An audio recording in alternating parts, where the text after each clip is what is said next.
เมื่อสูงพี่น้องผู้ปันแหงสื่อข่าวเซียนมีเดียวเขาดังเสียงนะคะเนาะเมื่อในก็แม่นงานในวันที่12เดือนธันวาคม2025นะคะตอนดาวในรายการข่าวค่ะตอนได้ก็เดี๋ยวดังข่าวเงาเกี่ยวกับไปลองซึกข้างเคียงเอกนะคะเนาะไหลหลอดตึกตับซึกใต้แดง SNA ที่หิมทุ่งนองหลงแม่ใหม่อินตอกี้นะคะเดี๋ยวดังข่าวเงาในเซียวก็มาผักตอนปันพี่น้องเขากว่านะคะเกี่ยวกับไปลองในเสียดังภายซึกข้างเคียงเอกและแฮนซึกหลอดดึกตับซึกเจ้าคือใต้แหลง SNA อันตรงหนึ่งไว้ดีเวียงนำมน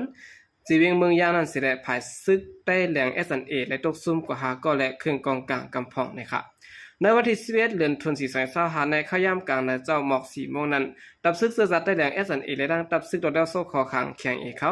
ไล่เปลี่ยนปางทึกกันตีหิมเวียงนำมนนะครับเนาะในทุ่งหนองหลงแม่ใหม่จีเวียงเมืองยางนะครับไล่ฮู้จอมหนังไหน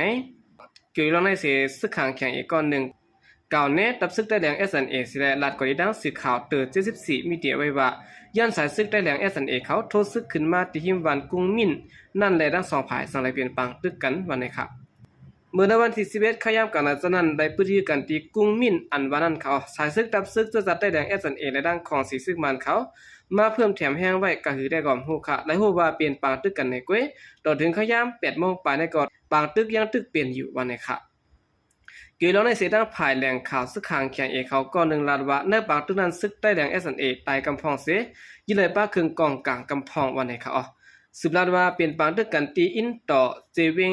สนินก้อนนะครับเนาะภายสายซึก SNA เขาโทรมาตีอินตะสนวยกุ้งนั่นแหละสั่งเปลี่ยนปางตึกเขาตายกว่าหาก็ภายเฮาขายิเลยคึงกองกลางและหมักมือจึงยามลัดไว้หนังไหนวันสนวยกุ้งและวันอินตาในเปลี่ยนวันที่จับกันสิและมีเนื้อเส้นตั้งน้ำมนมันหน้าขอมีไว้ภายดังออกนองลงแม่ไม้วันนี้ครับ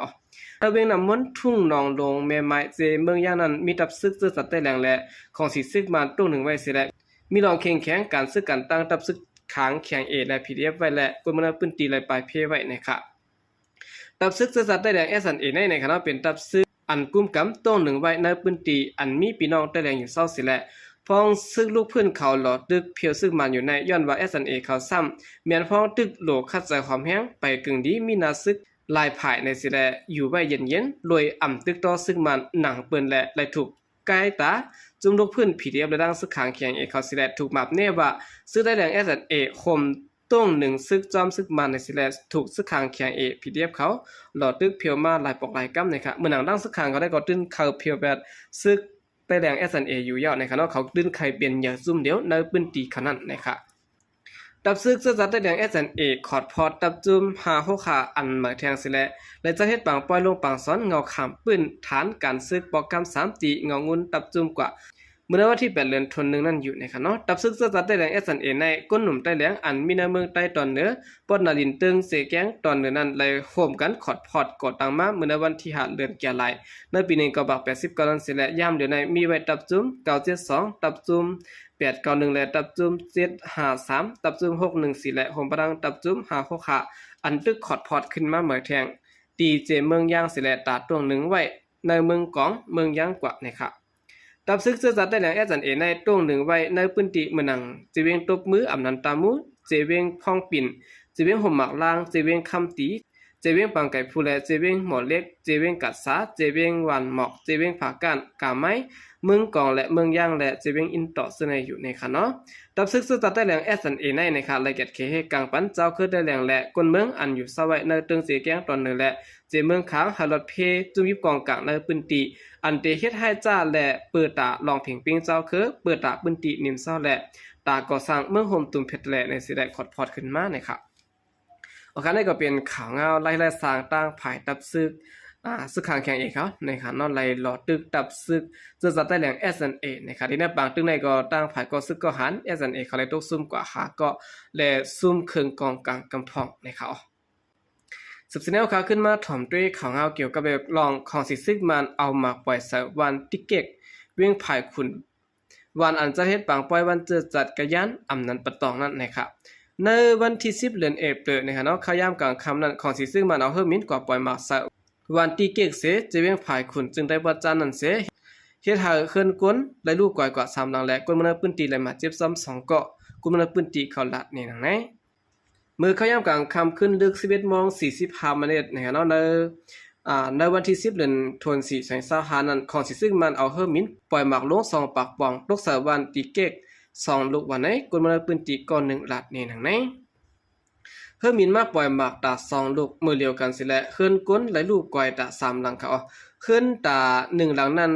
ดึงยะ2ก็ผัวแม่อิดอีในเขาอันถูกเฮอมินปล่อยสายตีวันปอกในเป็นปอกอ่อนตั้งสุดบางตึกก็อำเป็นลัดในหนังไหนนะครับวันตีเก๊กอันเนี้ยปล่อยหมากซะได้เป็นวันอันจะเฮ็ดบางเจ้าวันเจอจัดกายันแน่เนาะขอบเตรียม25ปีอันตกแม่นเนี่ยในวันที่10เดือนธันวาคม2025นะครับมีกวนในพื้นที่วันกายันย่างปะตองวันปองมัน1ปักวันไปมาเข้าห่มในปังเจ้าในสิได้โหนับกวนที่มีอยู่ 10,000 ก้อนนะครับโอเคนี่ก็เป็นรายได้สร้างภายด้านของสิซึ่งมันเขาส่งเครื่องวิทยุสิได้ปล่อยหมากใส่นี่ครับเนาะ14แนวขาขึ้นมาถ่อมด้วยข่าวเงาเกี่ยวกับเรื่องรองในวันเดียวกล้วยในแผ่นดินไหวแทงหาปอกนะครับเกี่ยวกับเรื่องรองในสิแลภายห้องการพิงฝรั่งสีอุตุเป็นภาวะเมื่อวันที่11เดือนธันวาคม2025เมื่อวานในกล้วยแผ่นดินไหวที่เมืองโฮมตุ้มปอดกลางแทงหาปอกวันในเขาเมื่อวันที่11เดี๋ยวขยาม 8:44 นต่อปอถึง6ค่ำ 3:19 นนั้นแผ่นดินไหวเมื่อหนังเจเวงวันตุ้ยนะครับเนาะอำนั้นบำตองงูมาหลายและตับกุ้งเขาซะในเอาเป็นศูนย์กลางมันสิได้สั่นกว่านะครับในขอเป็นเผาในป้าไว้ว่าแห้งสั่นแผ่นดินไหวเดมีอยู่3ถึง5ลิตรสเกอยู่วันนะครับเจเมื่อวันที่28เดือนธันวาคม2025แห้งแผ่นดินไหวมี 7.7 ลิตรสเกนั้นมาเสียได้ว่านั้นก่อแผ่นดินไหวอันอ่อนอำป้อสั่นแห้งมาจอมดังหลังเดมีกว่า4ปากปลายนะครับที่ในตากซึ่งเมืองเขาลาดไว้นะครับเนาะออกคันได้ก็เป็นข่าวเงาอิงสันอันปอเป็นมาไหวสีมันสันแห้งกว่ายาวนั่นนะครับ14แนวขาขึ้นมาถ่อมด้วยข่าวเงาเกี่ยวกับเรื่องรองผู้ก่อนโรงเรียนและหมอสอนไทยเหย้าตั้งพิษย้อนเปิดรับสอนปันตุเขียนอ่ำมีหมายพัง1ปาก26เกาะนะครับผู้ก่อนโรงเรียนและหมอสอนตีโรงเรียนหลัง1ในจังหวัดอ่างทองเมืองไทยบดกลางนั้นญาติเจ้าหน้าที่เขาเอาตั้งพิษว่าเลยลองรับสอนดิกปันตุเขียนเมืองมันอันมีวัดหมายพังตะ1ปาก26เกาะนะครับดีนั้นสื่อข่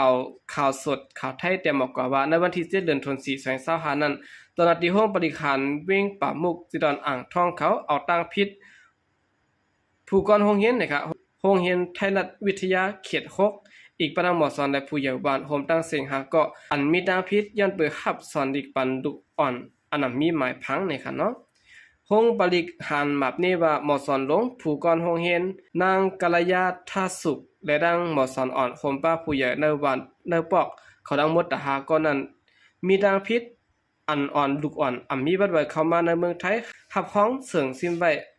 หนังหือเขาเตรียมญาติยับจอยปันตีอยู่ตีสอนเป็นขหับการคุณเสเฮ็ดจอมนาดีปุนพรใจตันแฮงอย่าทุตาคุณเสแลเฮ็ดพิษปักเปิงพิษลองแก้งกำขหับการคุณจิมเจอในนะครับหมอสอนลงเขาได้ก่อปากเป็ดขอหมักนี้ซึ่งนั้นเสียยาเตียวตั้งใจแถมตีผู้ต่างหน้าภายสุนได้สินเป็นก้นเสแลสืบต่อสู้อาวุธตั้งพิษกว่านะครับนายสุดาพงศ์กองจันทึกก็มาตีภายจัดการป้ายปิญญาลูกอ่อนผ่านเมืองอันมีแต่ฐานพ่องลงป้ายปิญญาเมืองไทยรัฐก็ได้ตั้งสื่อข่าวว่าอันห้องเฮ็ดบริการเข้ามาตั้งพิษคู่สอนในมันคัดกันตั้งปักเปิงใหม่มีป้ายปิญญาเมืองไทยอันมักมันไว้เมื่อในปี25ปาก48ในปักเปิงนั้นมีข้อขันว่าป้ายปิญญาบุญตากูเกาะนะครับเนาะลูกอ่อนอันอยู่ในเมืองไทยกูก็เป็นลูกล่างเผอลูกตั้งไหลมาก็ยาวมีหมายหางมีหมายพังก็ยาวเดินเตไหลมีศูนย์เฮ็ดเด็กเฮ็ดหลายโรงเรียนไหลก็ยาวเตรียมไหลว่าหับเนี่ยเนาะเมื่อเตรียมจันไม่มีหลายสังเตรียมดอกเบิงไหลสังหลายสังเก่าขาก็ไหลเข้าป้าเตรียมป่องซ่อมมาอันเป็นผู้ใหญ่บ้านก็ซ่อมหนังปักเปิงใหม่มีสิแลติไหลด้วยหลู่ล้อมดมลาคนเมืองอันมีในปอกในย่อมเจ้าเก่าก็เปิ้นนั่นแหละเจอเขามีตาพิสังเนี่ยค่ะเอาคันได้ก็เปลี่ยนข่าวกว่ามือ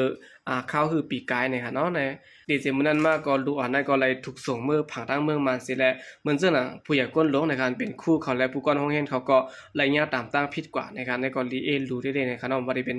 ตั้งภายผู้ใหญ่ก้นลงเขาก็แม่นกล้าในการเลยอีรู้ซะล้วนเมืองโฮมตุ้มอันปลายเพซึกมาสิแลอะไรมาขึ้นโรงเรียนนะครับเนาะก็ว่าซ้ำยามตั้งผิดซื่อไหนสิแลถูกเอาส่งมือฝั่งปุ่นเถียงนะครับเอาค่ะกำเดินสุดในก็ยินจมนับยามคงมุนถึงพี่น้องผู้กำเทียมปัญญาเขาดังเสียงเขายินจมนับยามยามเสข่าวใจก็เรียมาส่งค่ะ